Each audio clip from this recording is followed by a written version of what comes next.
guys, Thomas the Jr. here, aka Mustached. I'm here to view Gods of Egypt. So, I saw this movie and saw some other reviews involving this movie, so I decided to check it out, see if it was really as bad as everyone was saying, and it wasn't that great, but I mean, was it really the worst thing ever?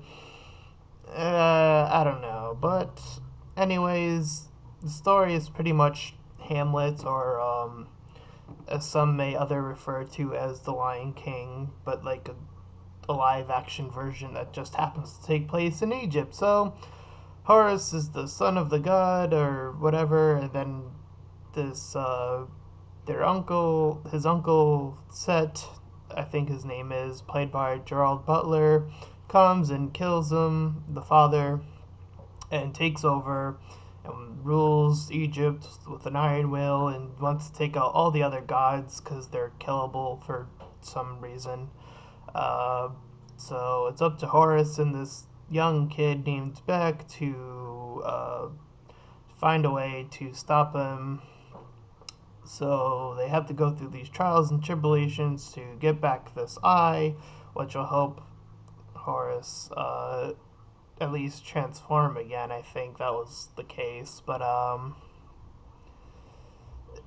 this movie overall was not that great. I mean, there were a few quips here and there, and the action wasn't really all that interesting. But again, to say that this movie was the worst, again, there were a few quips here and there, so it it has something, I guess, is what I'm trying to say. And out of all the characters played here, Gerald Butler and I believe the god of I think it was wisdom, like he like knew how to like solve things, like that character was pretty interesting as well. uh we could have used a bit more of him probably, but Gerald Butler was pretty good in this as a villain, as pretty much an evil Leonidas. That's pretty much his character in this movie. So that's that. Like I said, the action, it's mostly CGI since they like transform into these like creatures, and there are these parts that make the gods like invincible, I guess, and then uh, evil Leonidas takes them all, and or the good chunk of them, and then he still gets beaten in the end, due to uh, the main character, I guess, and then the kid like dies, or the woman that he's with, because there's a love interest story that's underneath it all, like she dies or something, and then he has to go bring her back, and then he goes through all the stuff with him, and then he eventually gets killed himself or something, and then it's like, oh, we'll just bring you back because impossible stuff is possible now. So if I had to rate this movie or give it a score, I would give it a 3 out of 10.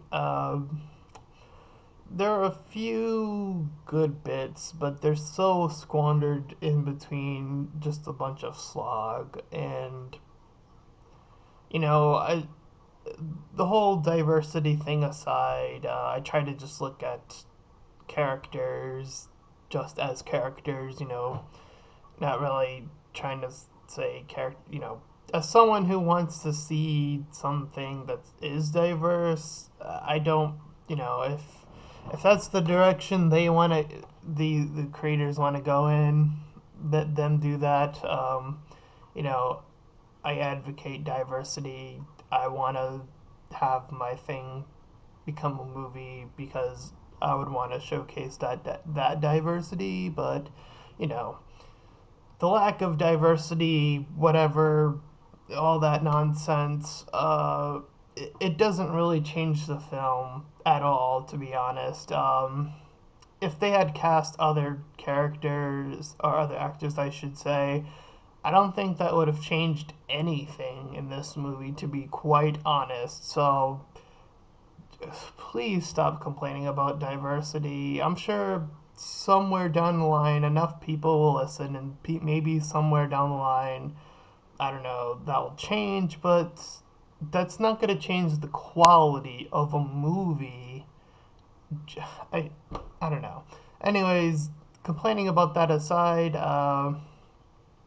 that's about it for this movie. So, with that being said, my name is Thomas DeSillo Jr., aka Mustache Tom, and I'll see you guys next time.